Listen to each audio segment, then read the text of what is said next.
Good morning, ladies and gentlemen, heads of state and government. Last year, here at the United Nations, I called on the world to unite against the evil that is ISIL, or Daesh, and to eradicate the scourge of violent extremism. And I challenged countries to return to the General Assembly this year with concrete steps that we can take together. I want to thank everyone who's here today, including my fellow leaders, for answering this call. We are joined by representatives from more than 100 nations, more than 20 multilateral institutions, some 120 civil society groups from around the world, and partners from the private sector. I believe what we have here today is the emergence of a global movement that is united by the mission of degrading and ultimately destroying ISIL. Together, we're pursuing a comprehensive strategy that is informed by our success over many years in crippling the al-Qaeda core in the tribal regions of Afghanistan and Pakistan. And we are harnessing all of our tools: military, intelligence, economic, development, and the strength of our communities. Now, I have repeatedly said that our approach will take time. This is not an easy task. We have ISIL taking root in areas that already are suffering from failed governance in some cases civil war or sectarian strife. And as a consequence of the vacuum that exists in many of these areas, ISIL has been able to dig in. They've shown themselves to be resilient, and they are very effective through social media and have been able to attract adherents, not just from the areas in which they operate, but in many of our own countries. There are going to be successes, and there are going to be setbacks. This is not a conventional battle. This is a long-term campaign, not only against this particular network, but against its ideology. And so with the few minutes I have, I want to provide a brief overview of where we stand currently. Our coalition has grown to some 60 nations, including our Arab partners. Together, we welcome 3 new countries to our coalition: Nigeria, Tunisia, and Malaysia. Nearly 24 nations are in some way contributing to the military campaign, and we salute and are grateful for all the service members from our respective nations who are performing with skill and determination. In Iraq, ISIL continues to hold Mosul, Fallujah, and Ramadi. But Iraqi forces, backed by coalition air power, have liberated towns across Kirkuk province and Tikrit. ISIL has now lost nearly a third of the populated areas in Iraq that it had controlled. 18 countries are now helping to train and support Iraqi forces, including Sunni volunteers who want to push ISIL out of their communities. And Prime Minister Abadi, I want to note the enormous sacrifices being made by Iraqi forces and the Iraqi people in this fight every day. In Syria, which has obviously been a topic of significant discussion during the course of this General Assembly, we have seen support from Turkey that has allowed us to intensify our air campaign there. ISIL has been pushed back from large sections of northeastern Syria, including the key city of Tal Abyad, putting new pressure on its stronghold of Raqqa. And ISIL has been cut off from almost the entire region bordering Turkey, which is a critical step towards stemming the flow of foreign terrorist fighters. Following the Special Security Council meeting I chaired last year, more than 20 additional countries have passed or strengthened laws to disrupt the flow of foreign terrorist fighters. We share more information, and we are strengthening border controls. We've prevented would-be fighters from reaching the battlefield and returning to threaten our countries. But this remains a very difficult challenge, and today we're going to focus on how we can do more together. In conjunction with this summit, the United States and our partners are also taking new steps to crack down on the illicit finance that ISIL uses to pay its fighters, fund its operations, and launch attacks. Our military and intelligence efforts are not going to succeed alone. They have to be matched by political and economic progress to address the conditions that ISIL has exploited in order to take root. Prime Minister Abadi is taking important steps to build a more inclusive and accountable government while working to stabilize areas taken back from ISIL, and our nations need to help Prime Minister Abadi in these efforts. In Syria, as I said yesterday, defeating ISIL requires, I believe, a new leader and an inclusive government that unites the Syrian people in the fight against terrorist groups.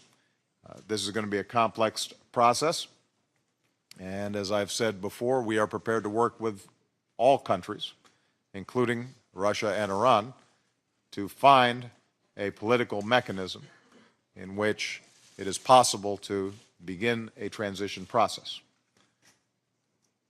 As ISIL's tentacles reach into other regions, the United States is increasing our counterterrorism cooperation with partners like Tunisia. We're boosting our support to Nigeria and its neighbors as they push back against Boko Haram, which has pledged allegiance to ISIL. And we're creating a new clearinghouse to better coordinate the world's support for countries' counterterrorism programs so that our efforts are as effective as possible. Ultimately, however, it is not going to be enough to defeat ISIL in the battlefield. We have to prevent it from radicalizing, recruiting, and inspiring others to violence in the first place. And this means defeating their ideology. Ideologies are not defeated with guns, they're defeated by better ideas, a more attractive and compelling vision. Building on our White House summit earlier this year and summits around the world since then, we're moving ahead together in several areas. We're stepping up our efforts to discredit ISIL's propaganda, especially online.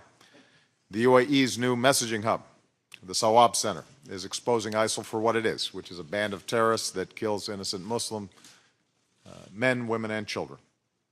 We're working to lift up the voices of Muslim scholars, clerics, and others, including ISIL defectors, who courageously stand up to ISIL and its warped interpretations of Islam. We recognize that we have to confront the economic grievances that exist in some of the areas that ISIL seeks to exploit.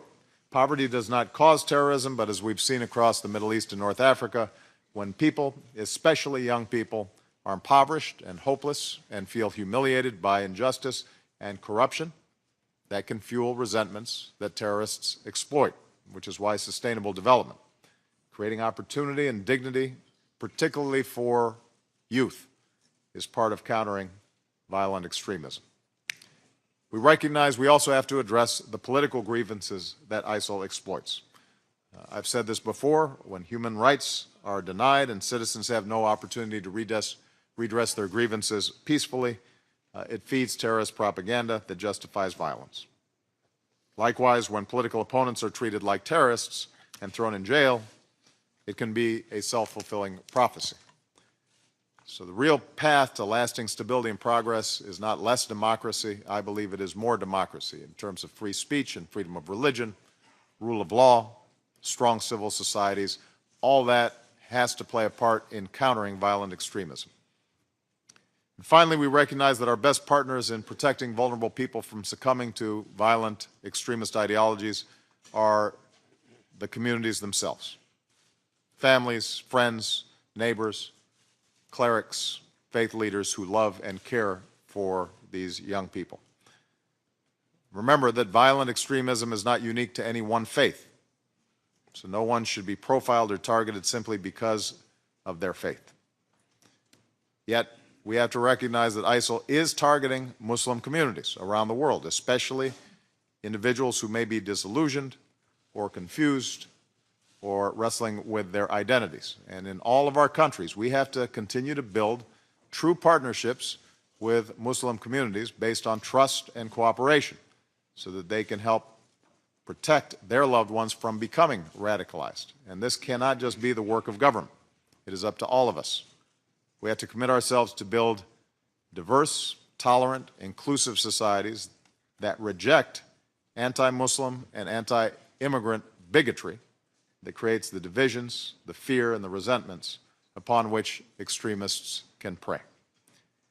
I'm pleased that here at this summit, businesses, including high-tech companies, are investing funds, training, and technological expertise to support innovative programs that push back on violent extremism. Cities around the world are joining together to build more resilient communities.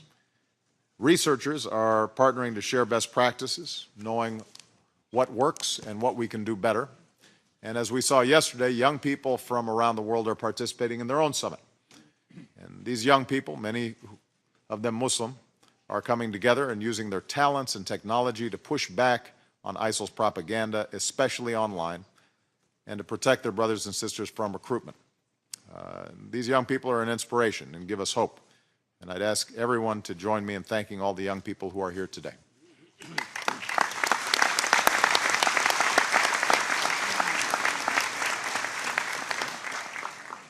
So, to conclude, we face a grave challenge. We have to be clear-eyed about the fact that this is very hard work. We have individuals here like Prime Minister Abadi and President Buhari who are on the front lines. This is not going to be turned around overnight, because it is not just a military campaign that we are involved in. There are profound changes taking place in the Middle East and North Africa.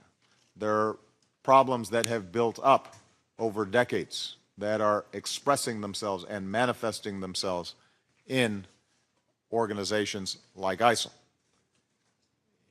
Even if we were to wipe out the entire cadre of ISIL leadership, we would still have some of these forces at work.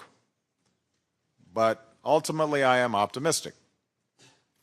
In Iraq and in Syria, ISIL is surrounded by communities, countries, and a broad international coalition committed to its destruction. We've seen that ISIL can be defeated on the battlefield, where there is sound organization and a government and military that is coordinating with this coalition and with our diplomatic efforts.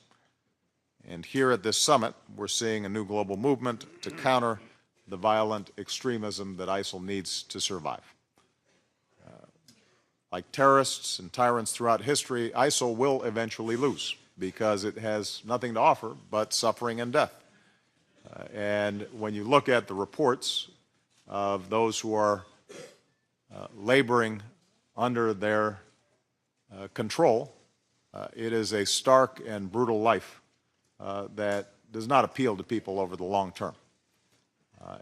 So we will ultimately prevail, because we are guided by a stronger, better vision, a commitment to the security, opportunity, and dignity of every human being. But it will require diligence, focus, and sustained effort by all of us.